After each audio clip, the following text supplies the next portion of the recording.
La région Auvergne-Rhône-Alpes vous présente Voyons voir.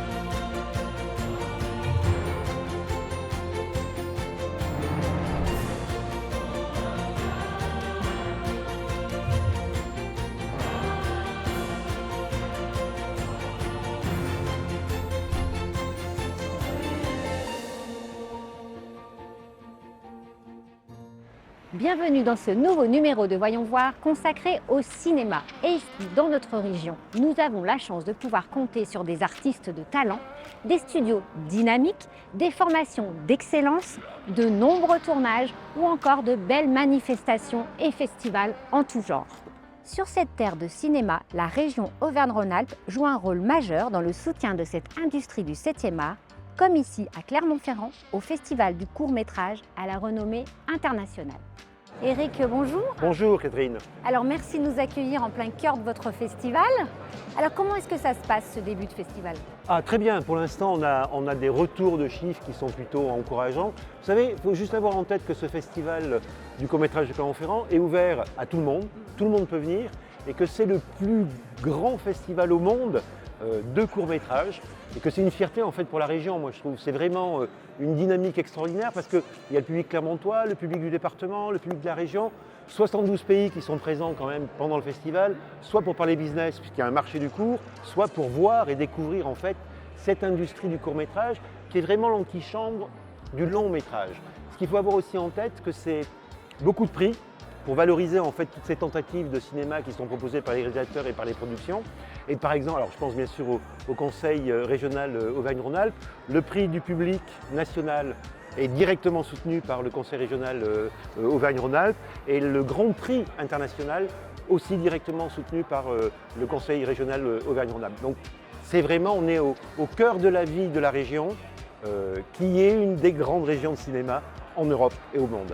Donc il y a un vrai investissement en fait de la région Auvergne-Rhône-Alpes pour cette industrie du 7e art. Je crois que c'est à peu près logique. C'est une vieille dynamique en fait, ce festival du court-métrage. Ça fait 45 ans qu'il existe. Et il y a une chose qu'il faut toujours raconter, c'est que l'existence du festival, c'est vraiment une relation avec un public cinéphile qui se crée au contact du festival et qui a une sorte d'émulation en fait autour de qu'est-ce qu'écrire le cinéma. Et c'est un des grands projets auquel va participer bien sûr la région, qui est celle de la Cité du Court, qui est à destination 2028, pour accueillir toute une réflexion sur l'écriture de musique, de scénarii et d'images cinématographiques dans la région Auvergne-Rhône-Alpes. Et qu'est-ce qu'on peut vous souhaiter alors? Beaucoup de monde, que l'implication du public régional vienne en plus de tout le public international. Donc venez, nombreux. Je touche du bois. Venez nombreux. Merci beaucoup. Merci à vous, merci Catherine. Bonne continuation. Merci. Cette exposition du court-métrage sert aussi parfois de tremplin pour le long-métrage, un format que la région Auvergne-Rhône-Alpes soutient fortement, notamment en accueillant de nombreux tournages sur place. La région Auvergne-Rhône-Alpes sur grand écran. Avec les tournages de Ma vie de courgette, La nuit du 12 ou encore tout récemment L'Innocent et Astérix et Obélix, elle est loin d'être en reste en matière de long métrage. C'est ça. La région et le FACAM, le Fonds d'aide à la création cinéma audiovisuel et nouveaux médias, financent des films sur le territoire depuis plus de 30 ans. C'est ici, au pôle Pixel, où a notamment été tourné Kaamelott, qu'une partie de la magie s'anime. Ah d'accord. Sous l'objectif des réalisateurs en 2022, le Rhône, la Haute-Savoie ou encore la Savoie semblent être les chouchous. Mais on peut également citer pour Astérix et Obélix le Puy-de-Dôme, où a été tournée toute la scène finale du film, ou encore pour l'Innocent l'Ain et l'Isère. On a des régions assez phares. C'est sûr que pour nous, évidemment, la montagne, les Alpes, la neige, les volcans, etc. Donc c'est des lieux de tournage qui attirent assez naturellement les réalisateurs, les réalisatrices, qui inspirent en tout cas les auteurs. Ça peut être dans des petits villages, ça peut être dans les forêts, ça peut être dans les montagnes. Finalement, c'est une diversité, on vient chercher la diversité des décors. En 2022, le territoire a battu des records, avec 847 jours de tournage. mal. Un volume impressionnant qui fait travailler du monde et engendre 18 millions d'euros de retombées économiques pour 5 millions de subventions. Dans cette région qui accompagne le cinéma depuis longtemps, tous les moyens techniques, l'image aussi, le traitement de l'image, enfin voilà, c'est les métiers qui à la fois sont assez traditionnels et sont un peu les mêmes depuis l'invention du cinéma, et puis sont aussi des métiers qui se sophistiquent un peu et qui deviennent assez techniques sur les effets spéciaux notamment. On a toutes les compétences pour faire entièrement un film ou un téléfilm dans la région. On peut tout faire du début, vraiment du début de l'écriture jusqu'à ce qu'on appelle la post-production, donc après le tournage. Là, on peut absolument tout fabriquer dans la région aujourd'hui. Des longs métrages pour certains sélectionnés au Festival de Cannes, qui font parler de la région auprès des grands noms du cinéma. Nous sommes de retour à Clermont-Ferrand, où le festival bat son plein.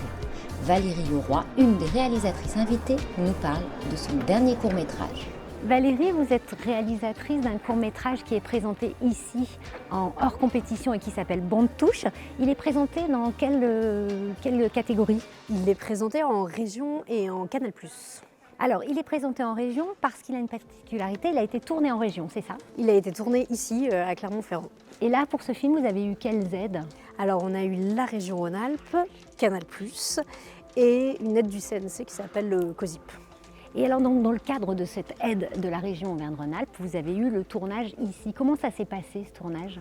C'était super chouette parce qu'on a pu tourner au Clermont Foot 63 qui nous a ouvert, laissé son stade. Donc moi, comme c'est en plus un film donc, qui se passe pendant un match de foot donc dans un club alors c'est Ligue 2, mais quand j'ai commencé à envisager le film, le Clermont Foot était encore en Ligue 2, ils sont passés en Ligue 1. Donc voilà, c'était vraiment super pour moi de pouvoir tourner dans un vrai décor. Et quel est l'avantage du coup de tourner là? Donc vous êtes dans un vrai décor, mais est-ce que vous faites intervenir des techniciens, des gens de la région? Oui, bien sûr. J'ai fait la partie régie. Après, on a pris des techniciens aussi qui étaient sur Lyon. Il y a des comédiens aussi, Grégory Gatignol, qui est de Clermont-Ferrand, qui joue dedans. Il y a une base aussi de techniciens locaux, dont des vrais Clermontois aussi, à la régie et pour le HNC, le maquillage et la coiffure. Et c'est important pour vous du coup d'être là, ici à Clermont, qu'il soit projeté ici? Ah bah oui, c'est super. C'était déjà parce que c'est le plus grand festival du monde. Et puis voilà, comme on voit, il y a beaucoup de monde dans les salles. C'est souvent complet, donc c'est vrai que c'est très très agréable. Il est projeté plein de fois, donc voilà. Quand on fait un film, c'est pour qu'il soit vu et qu'il soit vu dans une salle. C'est vraiment le mieux. Quand un joueur est blessé, même s'ils sont plus que 10 sur le terrain, je dois le soigner. On est d'accord ? La région Auvergne-Rhône-Alpes vous a présenté Voyons voir.